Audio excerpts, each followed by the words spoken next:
Hello, everyone, and welcome back to another exciting week of listening to me talk to a camera while no students are actually present. As you can see, this week we're going to start looking at what happened to America and, as by extension, the outside world after World War II, leading into the infamous Cold War.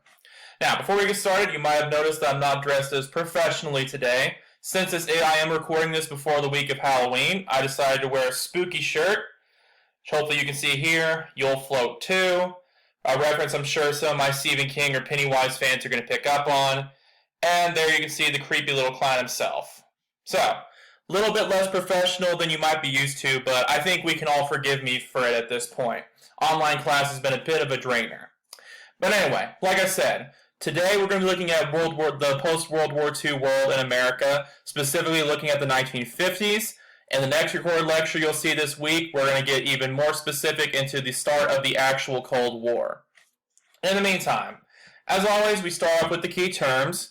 We're going to be looking at a term called mutually assured destruction, which is arguably the most important concept of the Cold War. We'll be looking at the Berlin blockade and airlift. We'll be looking at the House Un-American Activities Committee. We'll be looking at an infamous senator named Joseph McCarthy. And we'll be concluding on a more possibly less interesting or less depressing senator, maybe. I'm not using my words very well today, but her name is Margaret Chase Smith. Again, please bear with me. Online class has been maybe not as much, but about as draining for me as it has for you. But anyway, naturally as well, I also want to make sure you're aware of some upcoming dates. Now, sometime after you viewed this, or maybe even before you viewed this. But either way, we should have had our scheduled debate 2 by now. 2 of my classes in this group are going to be having it on Tuesday. The other ones will be having it on, there will be one class that has it on Thursday. You should know by now, if you've looked over the Google Sheet, when your debate is going to be. And by the time you're viewing this, I also should have sent out another reminder email. If I have not by the time you view this, please let me know. It must have slipped my mind for some reason. But anyway, as always, your debate materials will be due on this coming Friday. So whether you do the alternate assignment or do the actual debate, all the materials are going to be due at the same time unless I make an announcement otherwise. Now again, if you haven't already done so, please do go check out the Google Sheet and make sure you list that you will be doing the alternate assignment and not the actual debate. Again, as long as you let me know beforehand, you will not be penalized whatsoever. This is just so I have some kind of record. Also, your content quiz and your final essay bibliography will be coming up next week. Since you have nothing to do besides the debate this week, and most of that should be done in class if you're going to participate, try to get a little bit of a head start on these, by the way. Just to give you a bit of a heads up, since I know people are probably going to ask, your bibliography details for what I expect are located in the final essay prompt, the same place you found the information for your final essay thesis statement assignment. Should be pretty simple, but if you have any questions, please don't hesitate to ask. Finally, your third writing assignment and last one until the final is going to come up on November the 13th at 5 p.m. Prompt and rubric, of course, are already on Moodle. If you have any questions about it, please let me know as soon as possible. I'm more than willing to look over thesis statements, rough drafts, and any of that fun stuff, as long as you get it to me in a timely manner. But anyway, now that that's out of the way, I do have some writing assignment advice for you guys as well. I have started looking over your midterms. I haven't graded them yet, obviously, but that should be started by next week. Just to give you a bit of advice for what I look for your writing assignments in the future. I know I've been over this before, but it bears repeating. As I said before, please make sure you include supporting topics in your thesis statements. Most of you have gotten very good at this point about making sure you're clearly stating your argument. However, your thesis statement, as I've mentioned before, should also have your supporting topics for the essay in it. That way, I not only know what you're going to be arguing before I really get into the essay, I already know what your main types of evidence are going to be. This is a great way to help you organize your essay and make sure you're not just rambling and summarizing random things. You actually have a plan for what evidence you're going to use to support your argument. So make sure you all improve that. So that's something about all of us can improve in some shape or form. So, very simple example. Peanut butter and jelly sandwiches are the best type of sandwich because they are versatile, easy to make, and taste good. Very simple, but I think it gets my point across. I think the problem a lot of you are having your thesis statements is you're not being concise enough. You don't have to outline every single example or source you're going to tell me in your thesis statement. Just give me your main ideas for what your supporting topics are going to be. So, for example, when I read this thesis statement, I know you're going to write to me about how versatile a peanut butter jelly sandwich is, you're going to write about how easy it is to make, and you're going to write about how good it tastes. Very simple. That's all I need from a thesis statement. Also, we can all improve as well with including primary sources. As a few of you know, I am more than willing to help you out with finding primary sources, because I know you don't get a ton of primary sources in class necessarily, because I can't throw every single source at you just in class. Although one thing I'd recommend you check in the future is to go through the recommended or optional sources I also give you in Moodle. I put a lot of primary sources in there that I don't have time to force you to read. So make sure you check that just for the record. But also, I'm more than willing to help you out if you'll just reach out to me first. This is just a list of some common types of primary sources that are acceptable. Please let me know if you have any issues with these. Again, include an in-text citation page and in-text citations on a works cited page. You can lose a big chunk of your grade if you don't include those. So anyway, that's just a big picture of what I'm looking for. Please let me know if I can be of any assistance with that. Anyway, moving on into the actual topic for today. Like I said, we're going to be introducing the Cold War for this time. The Cold War was essentially a result of the fact that after the war, World War II, the undisputed superpowers of the world were without question the United States and the Soviet Union. Now, so as we go throughout the rest of this lesson, I want you to, the rest of these lessons really for a bunch of the semester, I want you to keep thinking of some of these foreshadowing and prior knowledge issues or checks. Why do you think these former allies ended up turning on each other? Based on these maps here especially, what exactly was the Cold War fought over? And was it actually a Cold War? This is something many historians like to dispute because, as some of you may already know, we're going to talk about quite a few armed conflicts that did happen during the Cold War. So people were actually fighting each other. Why do we call it a Cold War in the first place? This is something a lot of people like to debate. Now, in the meantime, one of the main reasons we do call the Cold War is like I said here, one of the most important terms of the Cold War, something called mutually assured destruction. Mutually assured destruction, put simply, is a doctrine of military strategy and national security policy in which a full-scale use of nuclear weapons by two or more opposing sides, say the United States and the Soviet Union, would cause the complete annihilation of both the attacker and the defender. So, based on that definition right here, why do you think the Cold War was actually a Cold War? There's our first awkward pause of the day.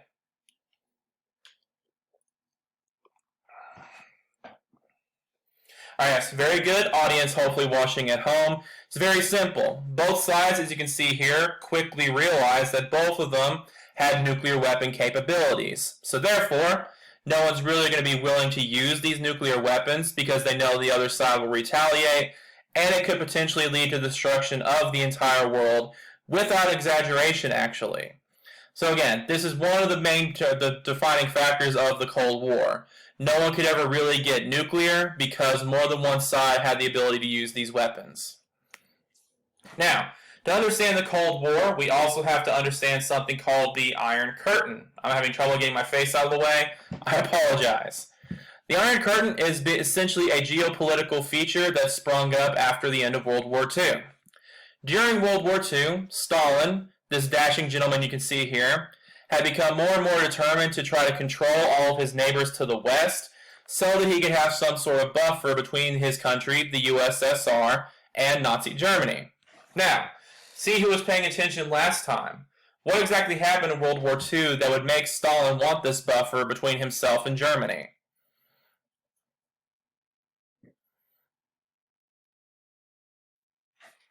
So you probably can't even see the top of my head. That looks creepy. There we go.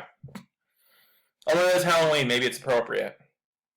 But anyway, yes, for those of you who are paying attention, you remember Operation Barbarossa, which led to devastating casualties throughout the Soviet Union, both among the military and civilian populations.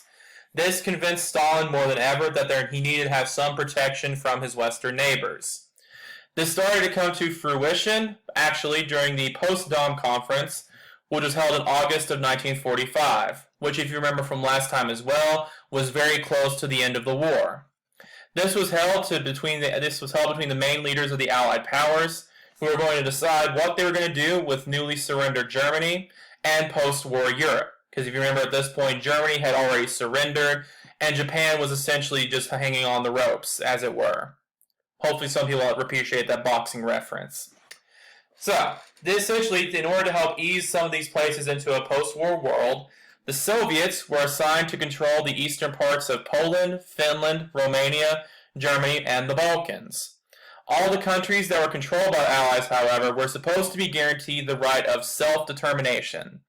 Does anybody know politically what self-determination means?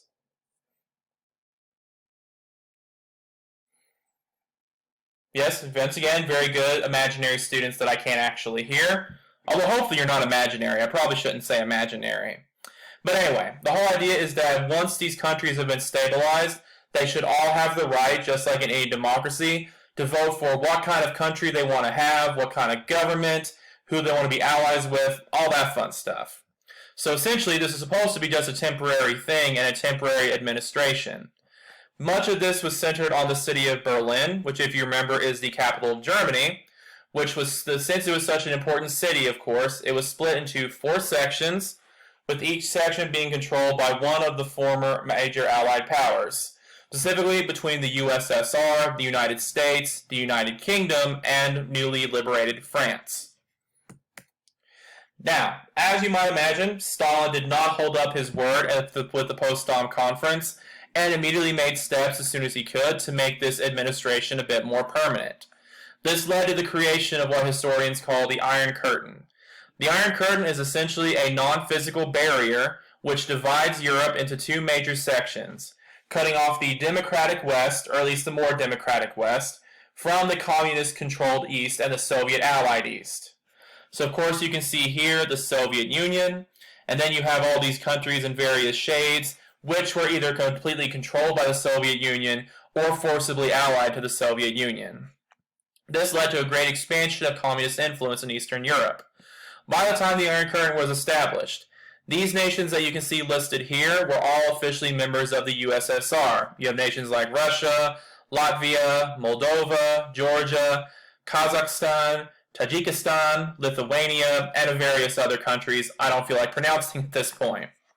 There were also several USSR satellite nations, which again, while not officially members, were forcibly allied with the Soviet Union. You had Poland, the eastern portion of Germany, which you can see here, Czechoslovakia, Romania, Bulgaria, and Albania. So again, many Eastern European countries are now officially being controlled by the Soviet Union. The term Iron Curtain actually comes from a speech given by Winston Churchill, who, if you remember, was the Prime Minister of England, of the United Kingdom during much of World War II.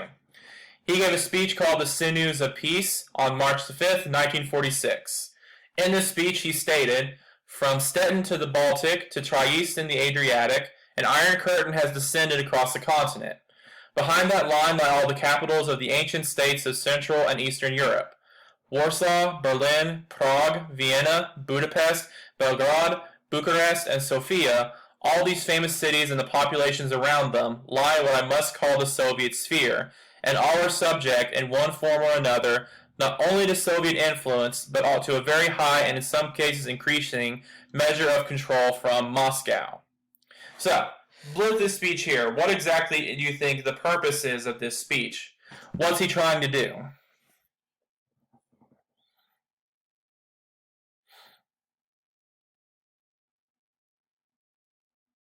Yes, very good again, imaginary audience, or again, hopefully not imaginary. He's trying to essentially inspire fear and a response to limiting this Soviet sphere, as he calls it. He talks about all the great ancient states and capitals that are falling under control of the Soviet influence, and the increasing measure of control. He's not using that term measure of control out of just happenstance. Again, he's trying to inspire an idea of totalitarian control, maybe a bit reminiscent of the Nazis and other groups in World War II. So again, this shows how most of the West was reacting to this Iron Curtain, as it was now coined. It was not seen as a positive event, of course. It was seen as a loss of great ancient territories to Moscow control. As you might imagine, Stalin does not respond to this reaction very well. Specifically, this led to the Berlin blockade and, in retaliation, the Berlin airlift. As I mentioned earlier, Berlin and eventually Germany itself were all split into 4 sections. This represents how Berlin in particular was split up during most of the Cold War. The Berlin blockade lasted from the 24th of June 1948 to the 12th of May in 1949. The Soviet Union blocked the road, railway, and canal access to West Berlin for the Allied powers. So essentially no form of aid or communication at this point could officially get into West Berlin.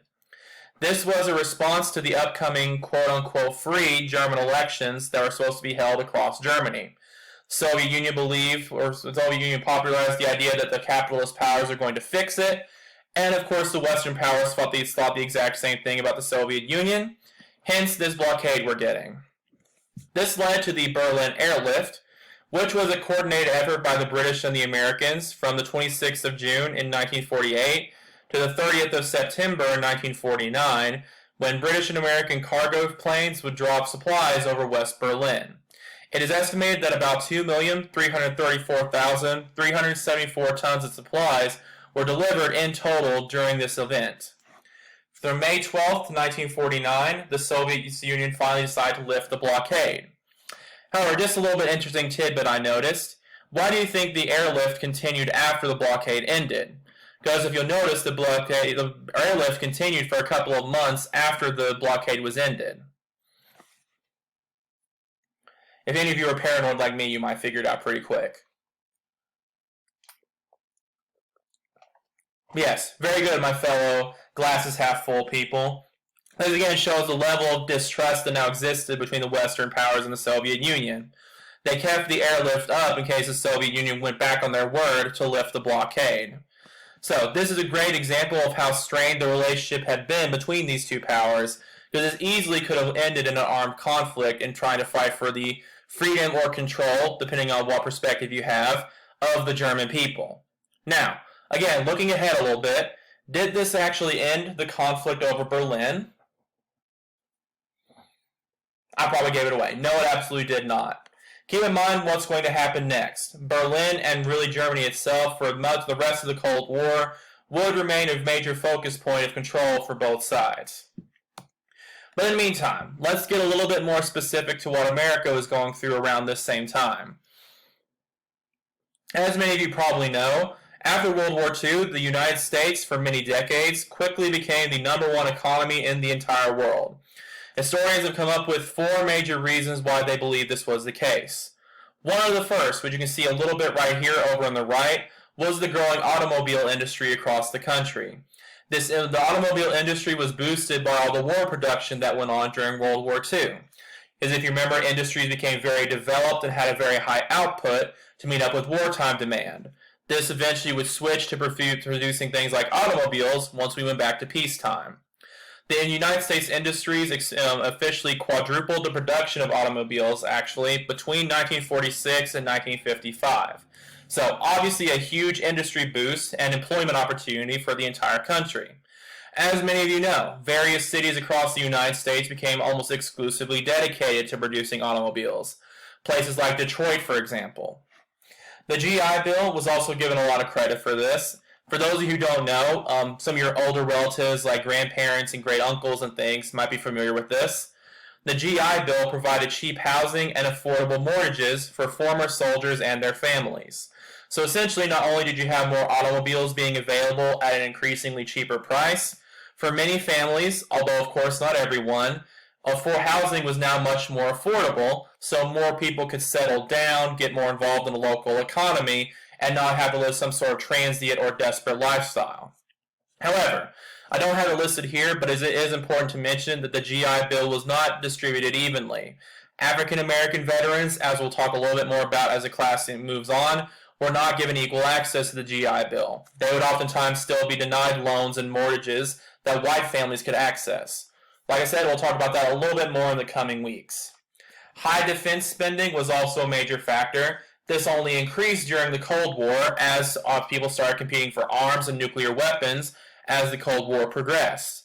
This, of course, got the government very heavily involved and invested in the economy, and also provided a lot more opportunities for industry and employment.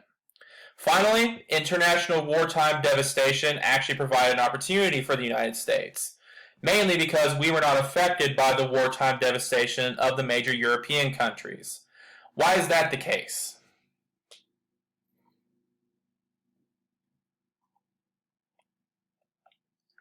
Yes, very good again, audience that is hopefully watching this in the future. It's very simple, actually.